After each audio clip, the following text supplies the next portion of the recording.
오늘은 묵상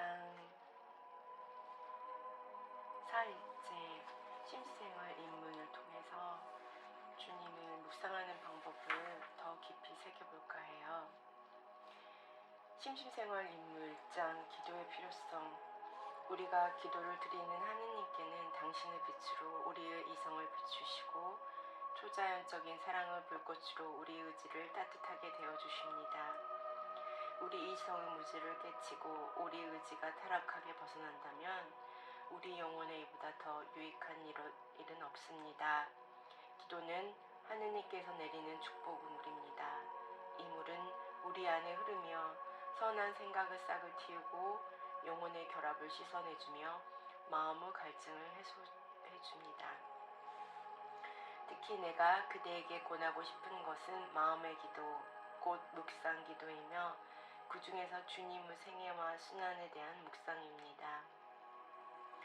그분에 대해서 묵상을 하면 그대 영혼은 주님으로 가득 차 그분을 본받아 행동하게 될 것입니다.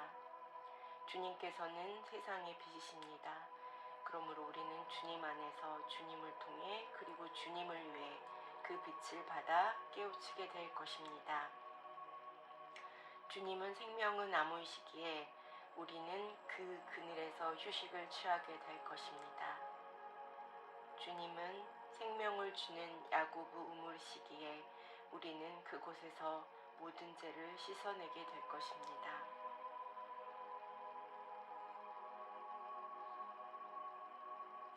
우리가 아버님이신 하느님께 다가갈 수 있는 유일한 문은 그리스도일 뿐입니다. 마치 유리 뒷면에 주석이나 납을 칠해 놓아야 사물을 비추는 거울이 되는 것처럼 이 세상에서 인간이 하느님을 만나려면 신성에 대한 묵상 아래 구세주 거룩한 인성에 대한 묵상을 겸해야 합니다. 그러니 그분 생애와 죽음은 우리가 매일 묵상하는데 가장 적합하고 감미로우며 유일한 소재입니다.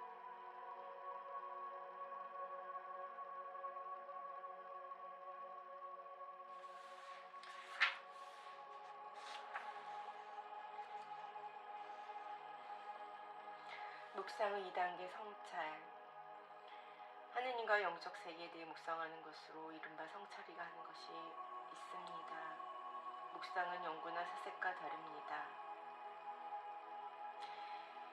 묵상은 하느님의 사랑을 얻거나 영적으로 성장하는 것이 목적입니다. 묵상할 때에는 상상력을 이용하지만 영적인 것을 묵상할 때는 생각이나 성찰을 형상화하거나 정신을 묵상 주제에 집중시킨 뒤 이를 성찰하십시오. 꿀벌들이 꿀이 남아있는 한 다른 곳으로 옮겨가지 않는 것처럼 한 가지 성찰에 집중하게 되거나 그 성찰이 유익하다 판단이 서면 다른 것을 성찰하지 마십시오. 그러한 노력을 했음에도 한 가지 성찰에 집중할 수 없으면 초조해하지 말고 차분히 다른 것에 대해 성찰하십시오.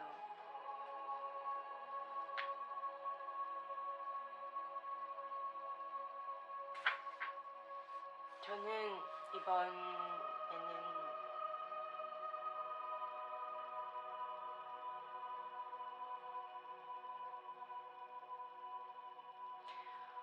여러 가지를 생각하고 있었어요. 근데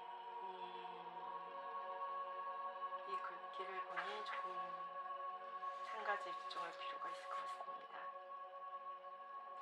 결심, 묵상을 통해 우리의 감정의 의지는 바람직하게 활성화됩니다. 예를 들면 하느님과 예수에 대한 사랑, 하늘나라의 영광에 대한 갈망, 영혼 구원을 위한 여루, 주님의 본받음, 동정, 감사, 하느님의 은호와 심판에 대한 두려움, 지은지에 대한 혐오감과 수치심, 하느님의 자비에 대한 신뢰 등을 갖게 됩니다. 이러한 감정이 느껴질 때 될 수 있는 대로 그 감정을 고취시켜야 합니다.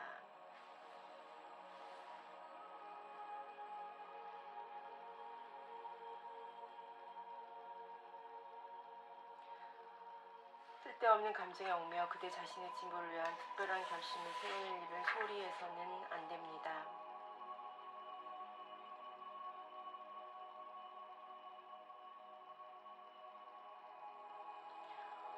아버지, 저들을 용서해 주십시오. 저들은 자기들이 무슨 일을 하는지 모릅니다. 루카 23장 34절.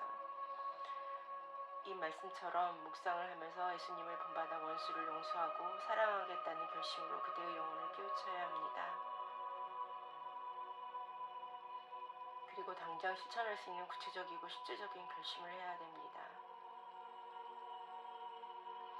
예를 들어 이웃 사람들이나 가족들에게 나를 무시하고 불쾌한 말이나 행동을 해도 괜찮다고 말해줌으로써 그를 안심시켜 주겠다는 등 결심을 하십시오.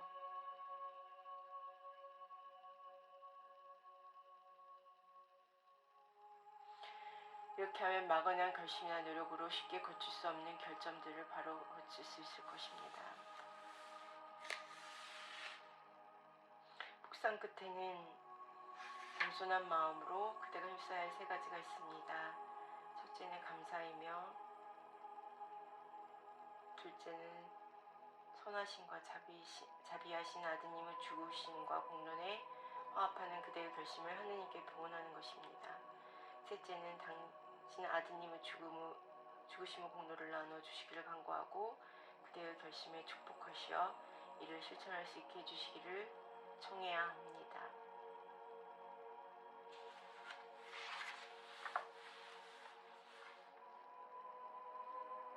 이 글을 읽다 보니 저는 좀 더 감사와 그리고 좀 더 실천할 수 있게 청을 해야 될 것 같네요.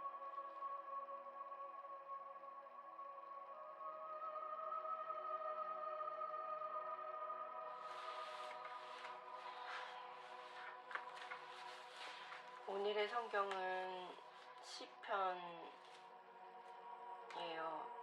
시편 98장입니다.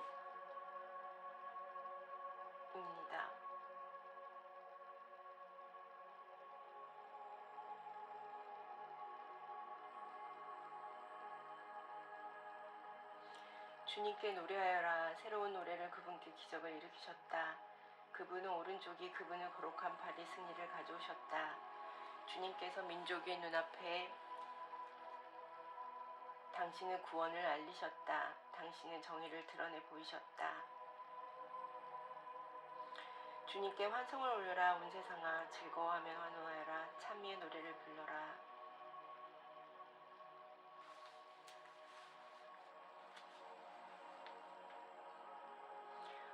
(99장 2절) 당신의 거룩하고 경외로우신 이름을 그들을 찬송하리니 그 이름은 거룩하십니다.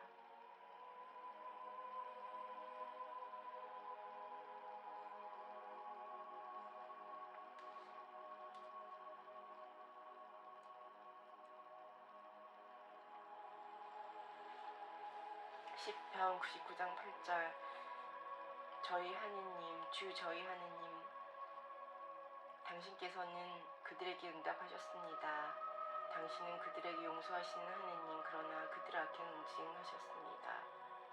주 우리 하느님을 높이 받들어라. 그분의 거룩한 산을 향하여 엎드려라. 주 우리 하느님께는 거룩하시다.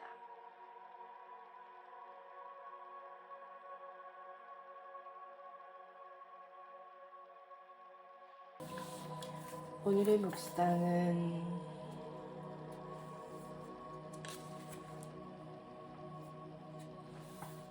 슬픔이나 성난 감정과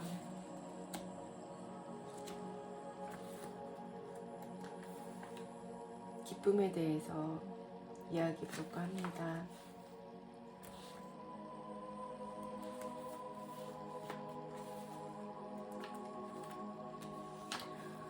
성체 안에 계시는 주님께 안토니오 글라레 성인에게 하신 말씀.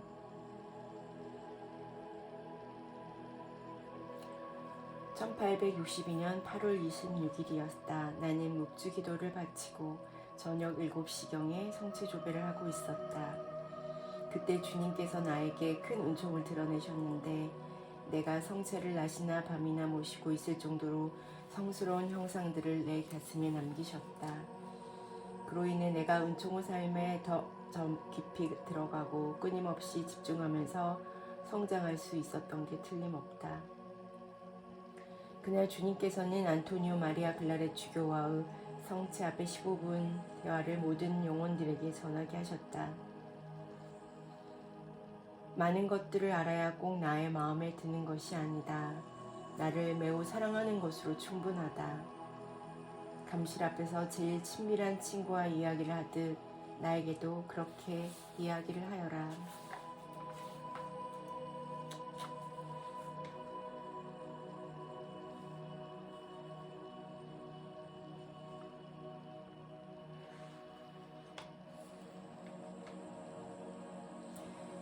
슬픔이나 성난 감정을 가지고 있느냐? 너를 슬프게 하는 것들을 나에게 말하여라. 누가 너의 마음을 상하게 했느냐? 누가 너의 자존심을 건드렸느냐? 누가 너를 비웃느냐? 이 모든 것을 내게 이야기하면 차차 나를 닮아 그 모든 것을 용서해 주게 될 것이다.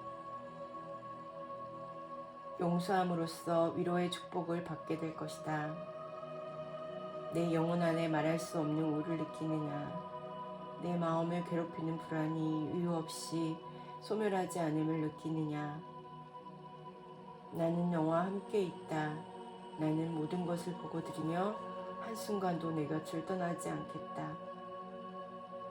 예전에 너는 사랑하는 이에게 배신을 느끼면서 그저 그를 멀리하였음을 안다.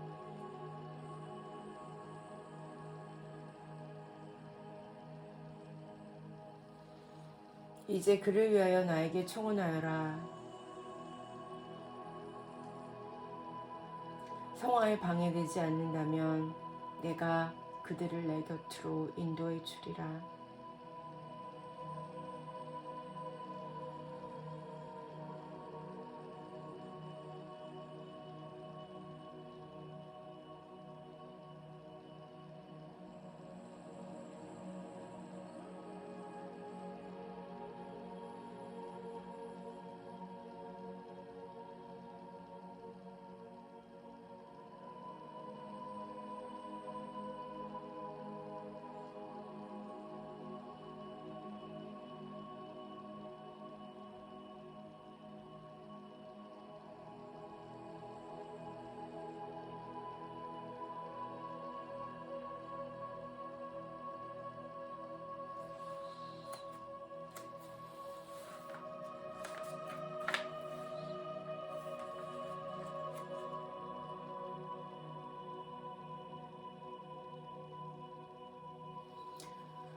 저는 슬픈 일을 묵상하고 성난 감정 이런 걸 묵상하고 이 부분을 꼭 묵상하는데요.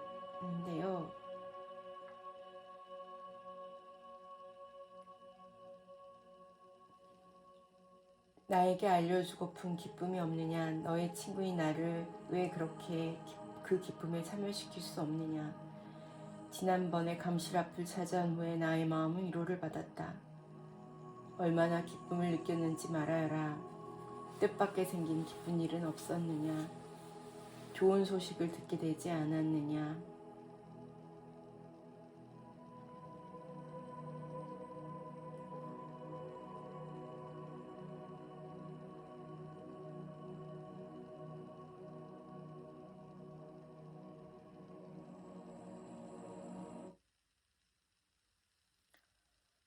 아주 귀한 편지를 받지 않았느냐? 어떤 사랑의 표시를 받지 않았느냐? 크나큰 어려움을 이겨내고 문제가 풀리지 않았느냐? 막다른 길에서 빠져나갈 수 있지 않았느냐? 그 모든 것은 내가 한 일이다. 그저 나에게 아버님, 아버지 감사드립니다 하고 간단히 말하여라. 나에게 약속할 것 없다. 나는 너의 마음 깊숙한 곳까지 바라보고 있다. 사람들을 속이고 자신을 속일 수는 있어도 나만은 속일 수 없다. 솔직히 나에게 이야기하여라.